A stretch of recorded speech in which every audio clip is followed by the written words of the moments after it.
Na segunda-feira eu conversei com alguns de vocês, né? Apresentei a sequência didática, falei tudo, tintim por tintim, como que a gente vai fazer.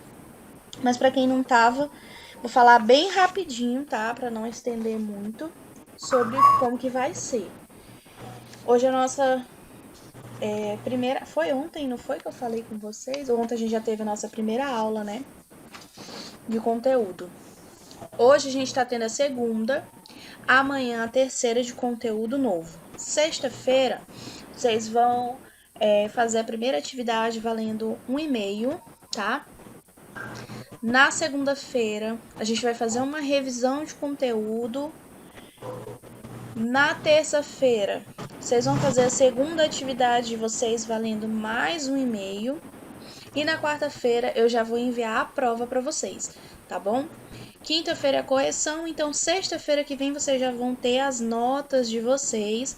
E a outra semana, a semana seguinte, vai estar destinada aí aos alunos que ficarem de recuperação, tá?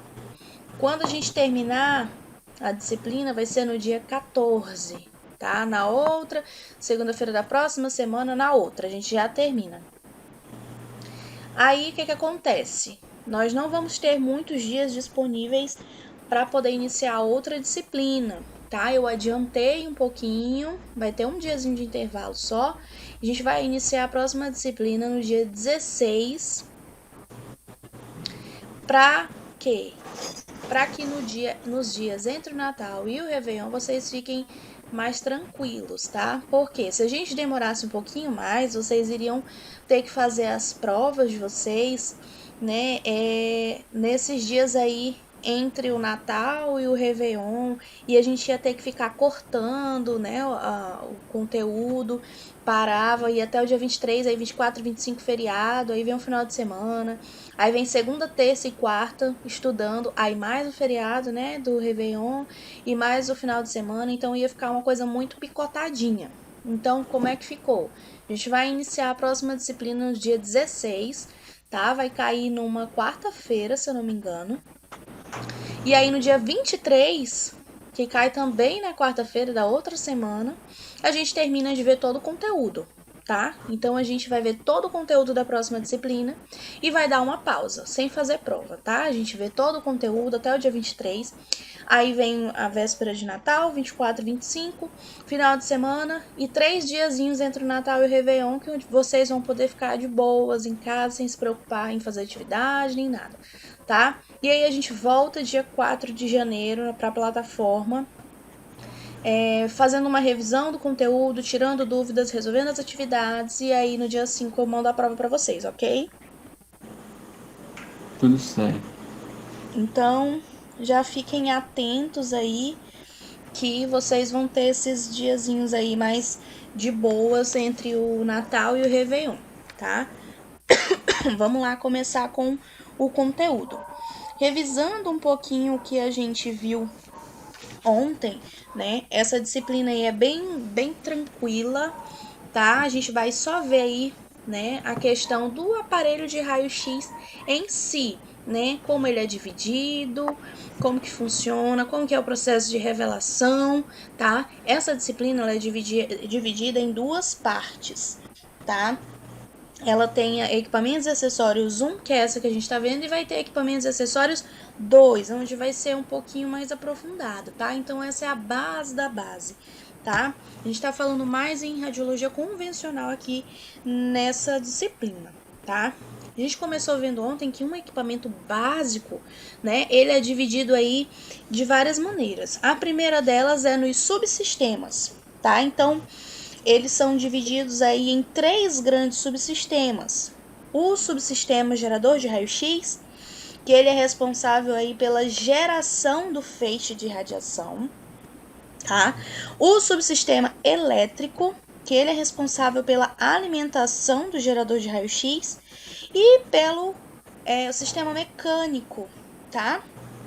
Que ele é responsável aí pela arquitetura do equipamento, né, e pela proteção e controle do direcionamento do feixe de raio-x, né, que é gerado, tá? Então, essa é a primeira divisão de um aparelho. A segunda, né, é o de módulos. Então, um aparelho ele pode ser dividido em 6 módulos básicos, tá? Entre eles, a gente tem aí o cabeçote, a estativa, a mesa, o mural, gerador de alta tensão e o painel de comando, tá? Esse aí de gerador de alta tensão, a gente não vai aprofundar muito aí, porque o certo era você já ter visto física, para entender melhor como que é formada a radiação, né? Só que como física é uma disciplina de números, de cálculo, né? A gente não puxou física para vocês fazerem online, tá? Então, essa parte do gerador de alta tensão eu até falei ontem e tal, mas fica um pouquinho escuro para poder entender se vocês ainda não tiveram a disciplina de física, tá? Mas tudo isso vai clarear quando vocês tiverem física e vocês vão entender como que o raio é gerado, tá?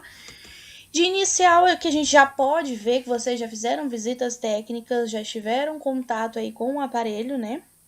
Que a gente vai poder lembrar e entender do que a gente está falando, tá? O cabeçote, né, é onde vai se originar o feixe de raio-x, tá? Então, o cabeçote aí é uma estrutura metálica, tá? Que ele é resistente no interior, onde fica posicionado o tubo de raio-x, e ele vai ter alguns orifícios de acesso, tá? Então, é da onde vai sair a radiação.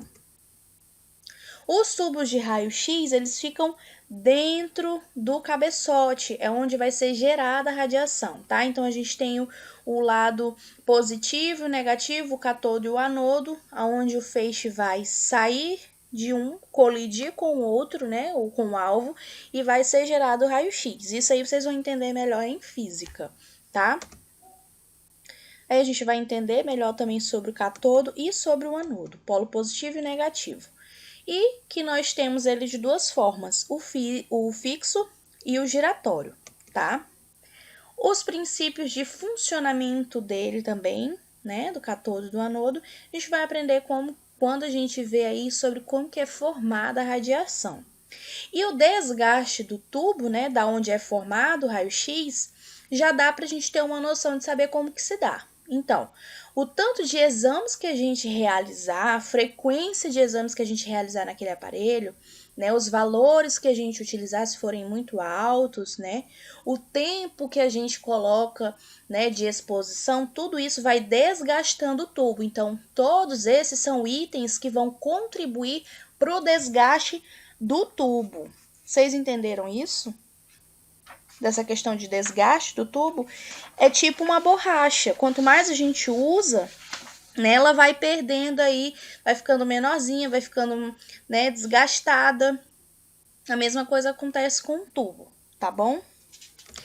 A estativa, né, eu acho que todo mundo identifica essa partezinha aqui, onde a gente consegue levar, né, para um lado ou para o outro, e também para cima. Essa estativa ela tem marcações nos trilhos dela, tanto embaixo, né, quanto aqui em cima. Essas marcações elas vão servir aí para a gente saber a distância da onde está saindo, né, o raio até o filme. O filme vai ficar, no caso, aqui abaixo da mesa ou aqui atrás do book, tá? Então, isso aqui é a estativa e ela vai servir para a gente fazer a movimentação, né, do cabeçote, e aqui é onde vai sair a radiação, tá? Ele vai proporcionar para a gente uma movimentação do cabeçote, né, nesses eixos aí, para a gente poder levar para onde a gente quiser. Aí nós temos a mesa e o mural, tá? A mesa, todo mundo já sabe, né? Todo mundo já viu, sabe como funciona, onde a gente pode fazer o exame do paciente em decúbito, né? Deitado, tá? Ou a gente pode realizar também no mural, ou a gente chama de book vertical também, tá? É aqui aquela parte onde a gente geralmente faz os raios-x de tórax. Isso aqui, a escolha de utilizar a mesa ou o book vai depender das condições do paciente, do exame que você vai realizar, tá? Se é um exame de tórax, geralmente a gente faz aqui no book vertical, no mural. Mas existem alguns casos que o paciente não vai conseguir ficar em pé por muito tempo, né? Então a gente pode, ou um paciente acamado, por exemplo, né? Então a gente pode estar realizando essa radiografia, né, na mesa. Então vocês precisam entender que em muitas ocasiões vocês vão ter que lidar aí com a criatividade, tá? Existem muitas situações que a gente tem que lidar com a criatividade e dar o nosso jeitinho. Então a gente pode utilizar travesseiro, né, dos pacientes acamados. A gente utiliza um banquinho. Com criança a gente utiliza brinquedo para colocar, né, posicionado em cima do cabeçote. Muitas vezes a gente vai ter que trabalhar aí com a criatividade e a paciência também, viu, gente? Paciência também é muito importante. O gerador de alta tensão. Isso aqui é o equipamento que vai fazer aí a transformação da eletricidade, né? E vai fornecer aí a energia que a gente precisa para poder gerar a radiação. O painel de comando é da onde a gente vai controlar, né, tudo que vai acontecer. Então, ele pode variar. Em alguns aparelhos, em algumas áreas, ele pode ficar diretamente no aparelho, né? Por exemplo, na radiologia odontológica, o painel de comando ele fica fixado no aparelho. Já na radiografia convencional, né, quando a gente vai fazer lá nas UPAs da vida, né, ele fica lá numa salinha, sem ser na sala de exame, protegido pelo biombo, né, aquela partezinha lá que ela é protegida com chumbo plumbífero, para proteger o técnico, né, da radiação secundária. É o que eu falei ontem, né, que tem muita gente que fica criticando, diz: ah, mas os profissionais da radiologia dizem que a radiação não faz mal, mas quando vai fazer o exame, corre e se esconde lá atrás do negócio.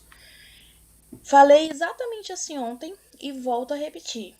A gente não pode dar atenção para isso, porque faz mal, não vai fazer mal pro nosso paciente, né? Se ele foi lá, fez um exame da mão e foi embora.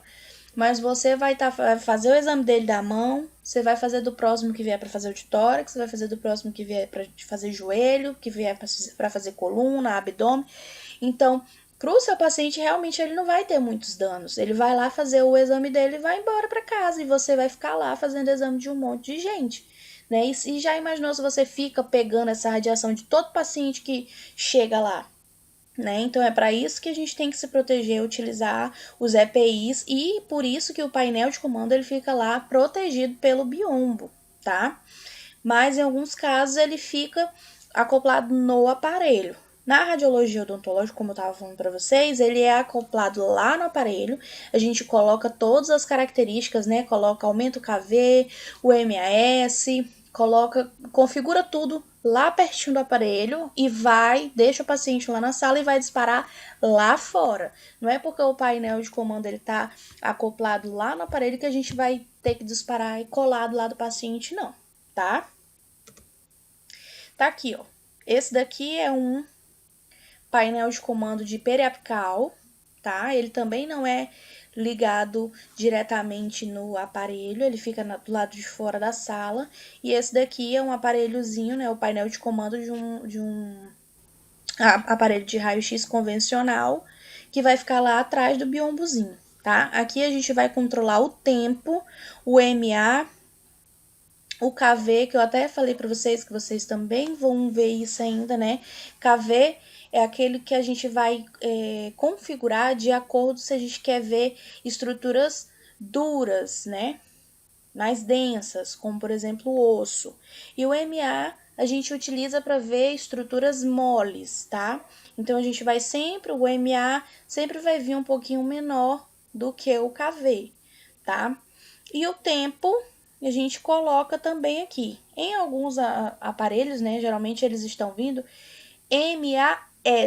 O S é o de tempo, de segundos. Então, geralmente, os segundos vem automático. Quando você configura o MA, o tempo já vai ser configurado junto e você não tem que mexer nisso daí, tá bom?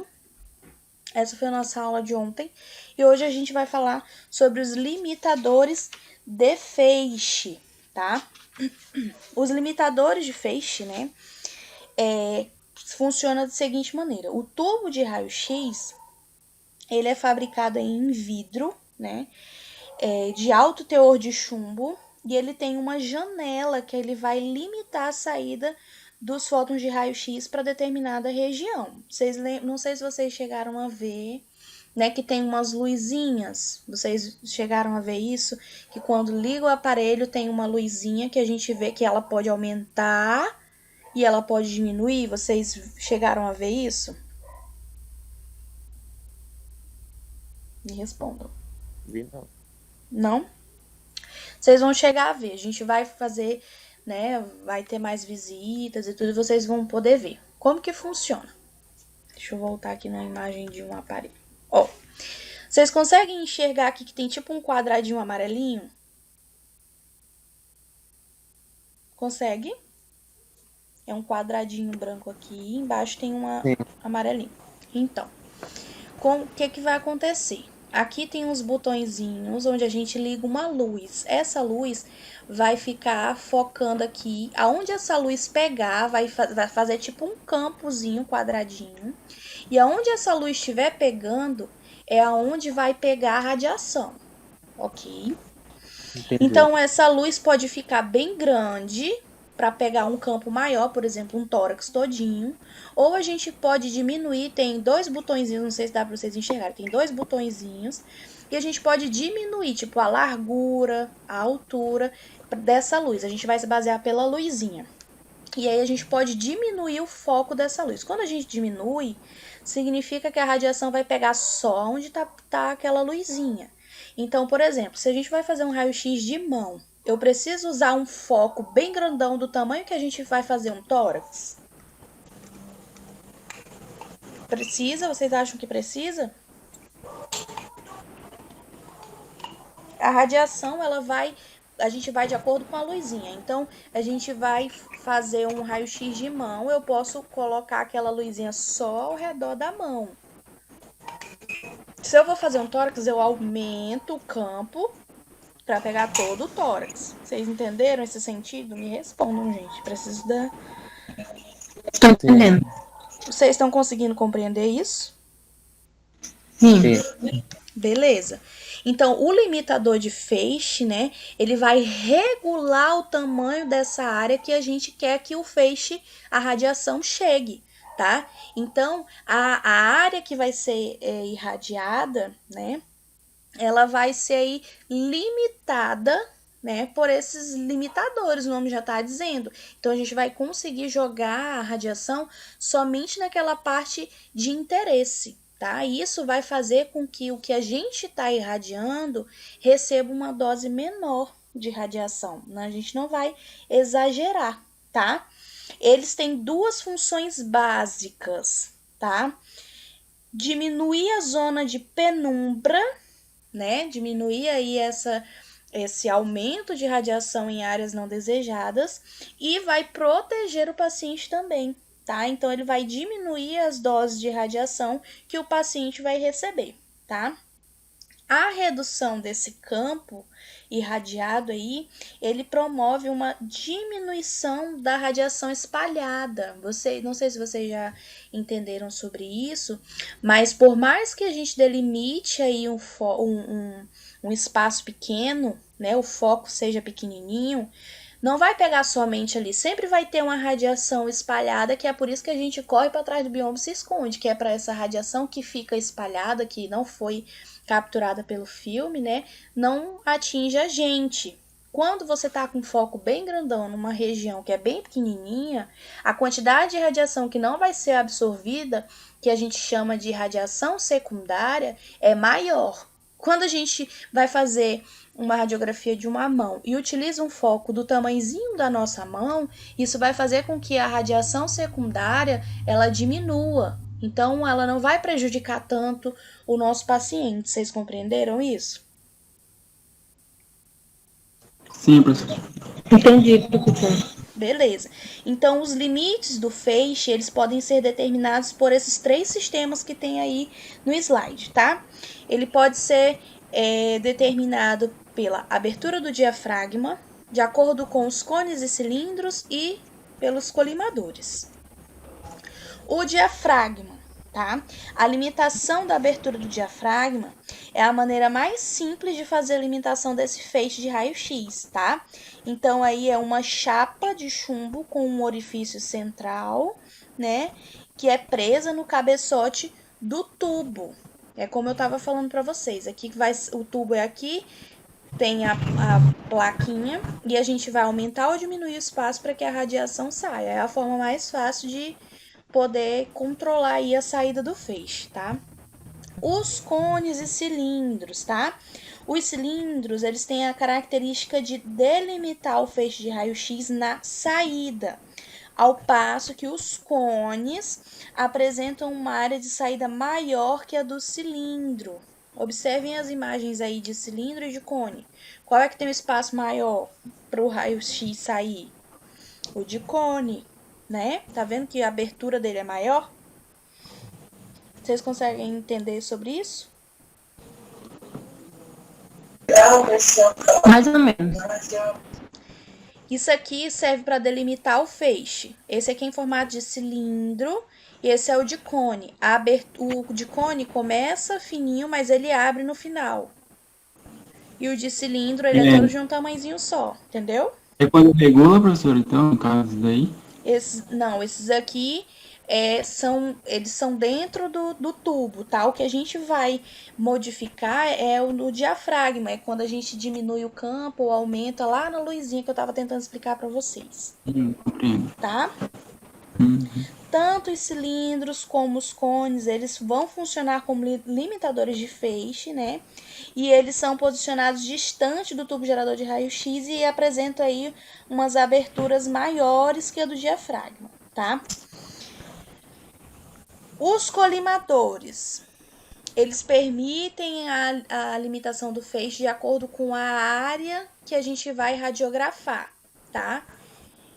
Geralmente eles são acompanhados da lâmpada, que era o que eu estava explicando para vocês. O focozinho de luz, aqui o foco de luz, era essa imagem que eu estava procurando. Que tem os botõezinhos e a gente vai abrir mais esse campo ou diminuir, tá? Vocês entenderam? Então, como que vai ser limitado aí o feixe? O diafragma é na saídazinha do tubo, né? Uma chapa de chumbo que é presa. E aí a gente vai colimar, né? Aumentando o campo a ser irradiado ou diminuindo, tá? Os filmes radiográficos, né? Eles são utilizados aí, que são feitos em uma base de poliéster, né? Que são meio azuladas, transparentes. Acho que todo mundo já teve contato com um filme aí radiográfico, tá? Eles contêm aí na sua composição cristais de sal de prata, tá? Eles constituem aí com uma emulsão fotossensível, tá? Eles são aplicados dos dois lados, é por isso que a gente consegue visualizar a radiografia de qualquer um dos lados, tá? Todo mundo já teve contato com uma radiografia, né? Já. E vocês, não sei se vocês já tiveram contato também, mas a gente tem tamanhos de filmes diferentes, tá? Então, a gente tem todos esses tamanhos que tem aí no slide, tá? Tem o 13 por 18, 18 por 24, 24 por 30, 18 por 43, 35 por 35 e 35 por 43. São tamanhos diferentes. Isso a gente tá falando de centímetros entre largura e altura, tá? Então, como que a gente vai escolher esse filme? A gente vai escolher o filme de acordo com o tamanho da região que a gente quer radiografar. Exemplo, eu quero radiografar uma mão. Eu vou pegar um filme que tenha 18 centímetros por 43, um filme enorme. Se eu vou fazer a imagem de uma mão, olha o tanto de filme que eu vou gastar. Não tem necessidade. Como é, Iranildo? Não necessariamente pegar esse tamanho, né? Não. Então, a gente vai fazer de acordo com o que a gente vai radiografar. Aí, eu pego o menorzinho, um 13 por 18, se a mão for pequena, né? Aí, eu vou fazer de um tórax. né? Então a gente tem que pegar um que seja maior, de criança, por exemplo. Um tórax de criança é menorzinho, tórax de um adulto é maior. Então, de acordo com o que a gente for radiografar, é que a gente vai escolher o tamanho do filme, tá? As telas intensificadoras, tá? As telas intensificadoras, elas são responsáveis aí pela amplificação do sinal que é obtido pela radiação que vai atravessar, né, o objeto, a parte do corpo. Então, ela vai permitir o registro do filme, tá? Os fótons, né, quando eles são absorvidos na tela, eles vão promover a emissão de luz visível ou a radiação. Essa característica aí permite a transformação de um único fóton, né, em vários fótons de luz que são menos energéticos. Dependendo da substância fluorescente utilizada nessa tela intensificadora, a gente pode obter aí luz de diversas cores. Então, ao interagir com uma substância fluorescente, os fótons vão gerar aí fótons menores, né, menos enérgicos, em maior quantidade, e vão ser capazes de sensibilizar o filme, tá? A escolha dessas telas intensificadoras, ela está associada ao filme utilizado, né, para registrar essa imagem, em função do tipo de material que é usado na composição dele. Hoje é mais usado o filme sensível à luz verde, né, e consequentemente as telas intensificadoras que promovem a geração de fóton são daqueles de luz na cor verde, tá? Essas telas, elas são constituídas basicamente de 3 camadas. A base de suporte, que vai dar sustentação ao dispositivo. A camada de substância fluorescente, né, que é responsável pela conversão e a amplificação da radiação X em luz visível, né? E uma camada protetora que vai permitir aí aumentar a vida útil dessa tela, né, apesar do manuseio, tá? Então ela é dividida aí em 3 partes. Os cuidados com essas telas aí incluem mantê-las sempre limpas, né, de resíduos, manusear elas aí com critério para que elas não sejam arranhadas, né, porque isso aí vai favorecer o surgimento de artefatos na imagem, né, e vai ter que descartar ela precocemente, tá? Os chassis. Os chassis, eles são compostos aí de 2 folhas articuladas, que elas vão se fechar e vão acomodar essas telas intensificadoras, né, que vão estar aí junto com o filme que vai produzir a imagem física depois do processamento, tá? Então, o chassi é o que fica por fora, é o que vai proteger tudo, tá? Então, o filme ele é acomodado dentro do chassi, né, em uma câmara escura, protegido a exposição de luz, né, impedindo que o filme seja velado.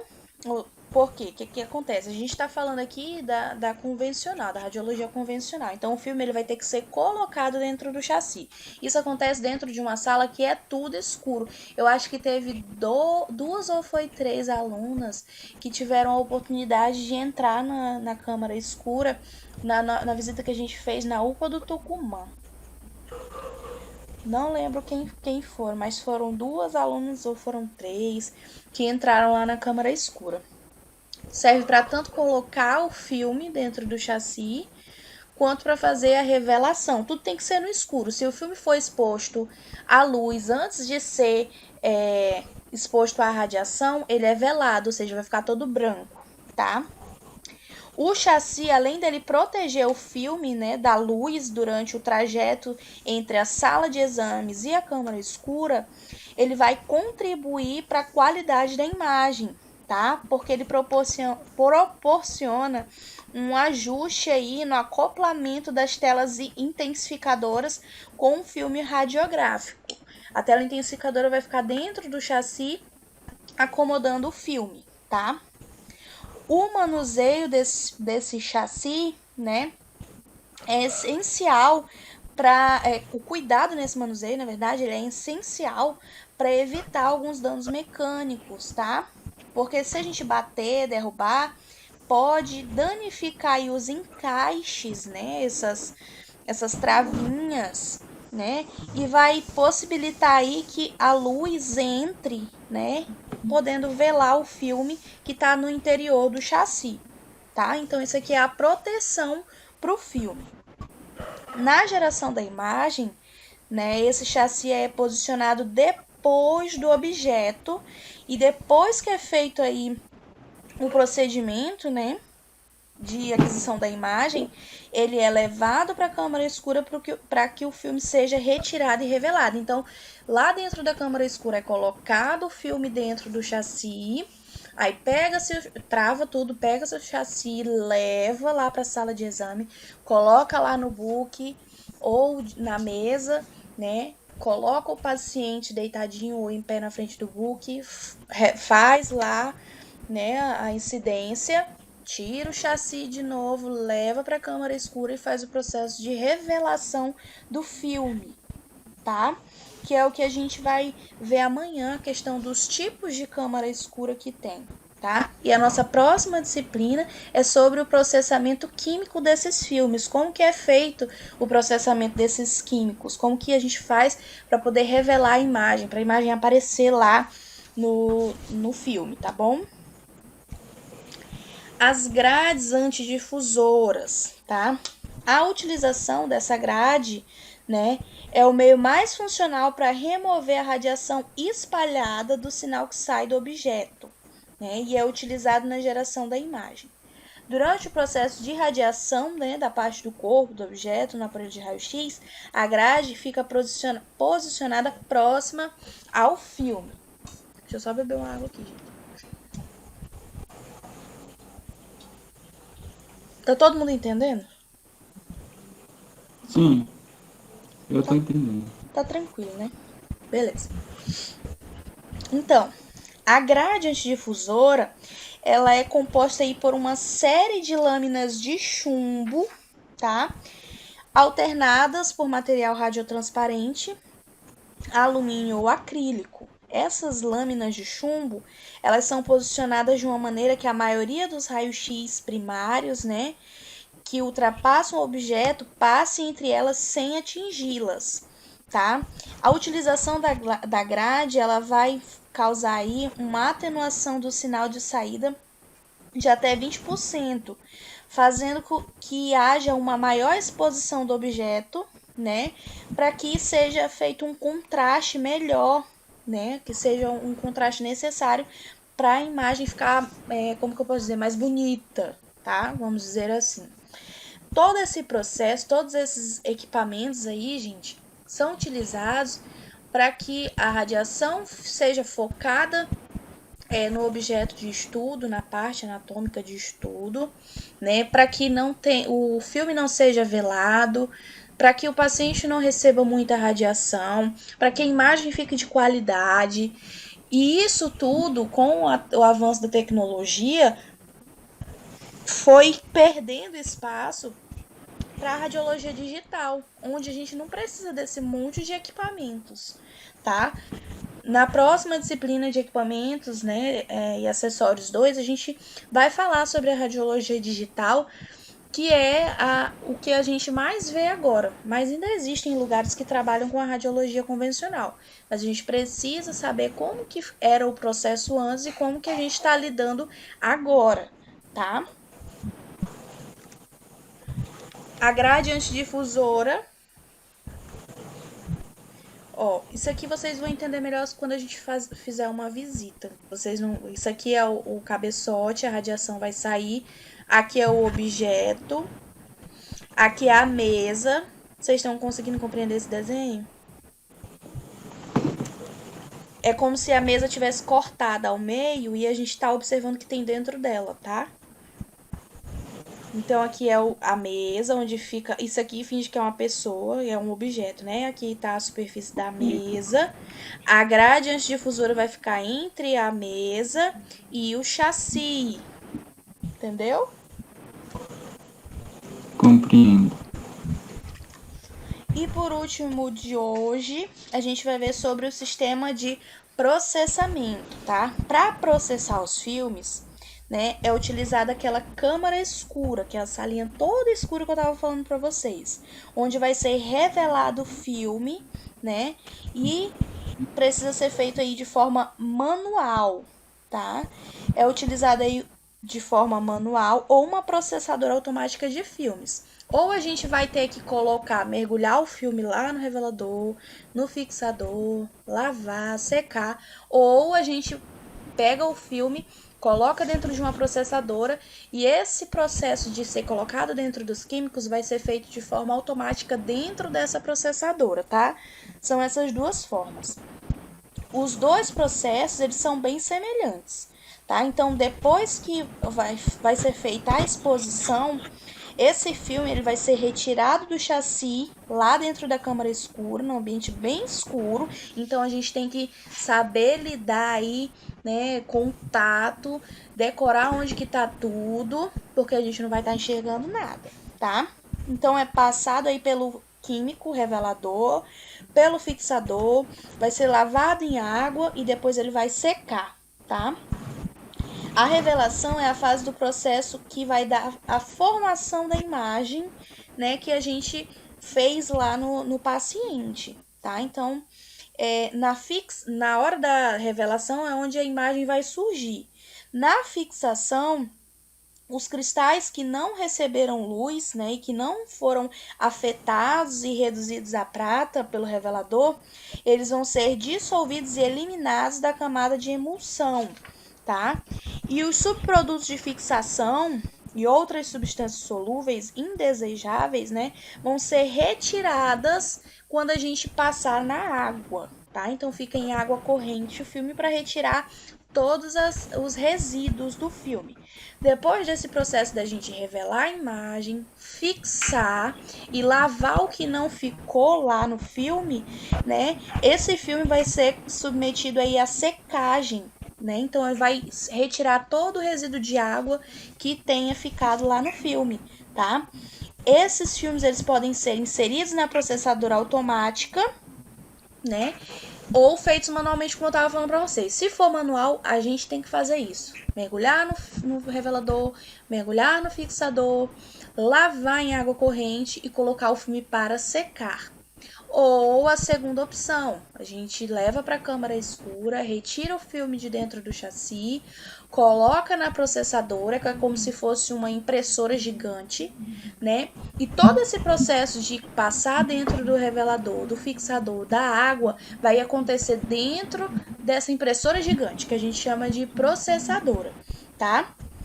E aí o filme vai sair assim, não tão molhado, ele vai sair meio úmido, mas na onde sai o filme, né, fica saindo tipo um ventinho que é para secar o filme completamente. Ok? Pergunta. Tá falando. Oi? Uma pergunta. Diga. Ainda existe revelação manual em algum lugar, em alguma empresa ou no governo? Manual, eu não tive acesso a nenhuma. Eu não tive acesso a manual, né? Não tive acesso a nenhuma. Agora, através de processadora, eu tive acesso a mamografia no CAD, ali ao lado do teatrão.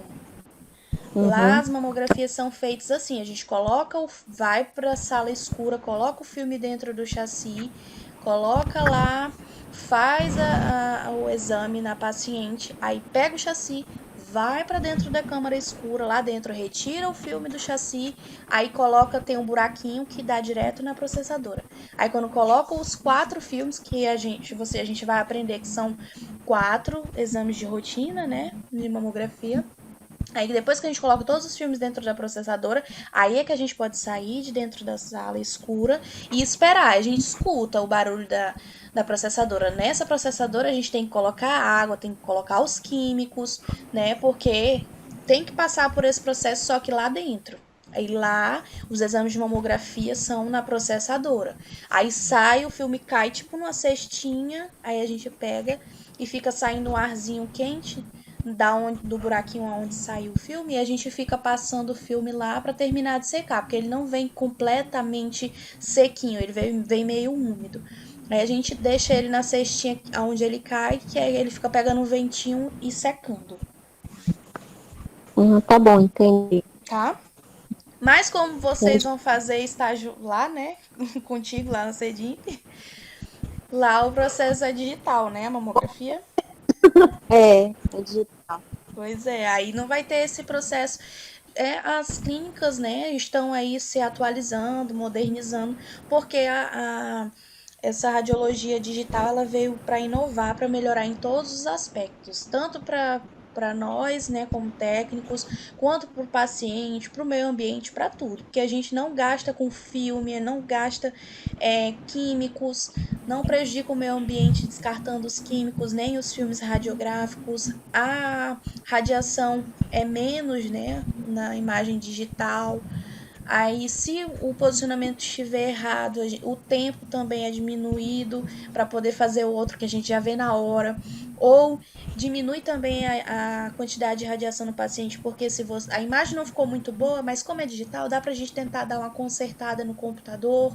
A gente aumenta o contraste, diminui o brilho, e aí a gente acaba conseguindo que a imagem fique boa de ver e não precisa repetir. Então, a radiologia digital vem trazendo todos esses benefícios. O malefício é a questão do custo, né? Que é bem alto. Mas o lado positivo são todos esses aí que eu citei, tá bom? Gente, esse foi o conteúdo de hoje. Amanhã a gente vai a processadora é essa daqui, ó, que eu tava falando pra vocês. A gente coloca o filme por um lado. Eu esqueci que eu tinha colocado essa foto. Coloca por um lado. Aqui, ó. R de revelador. F de fixador. Coloca o filme por um lado. Tudo acontece aqui dentro e o filme vai cair nessa cestinha. Lembra que eu tava falando da cestinha? Cai na cestinha e fica aqui terminando de secar. Sai um ventinho e o filme tá revelado. Isso aqui é que eu tava falando que era uma impressora gigante. Que é a processadora, tá?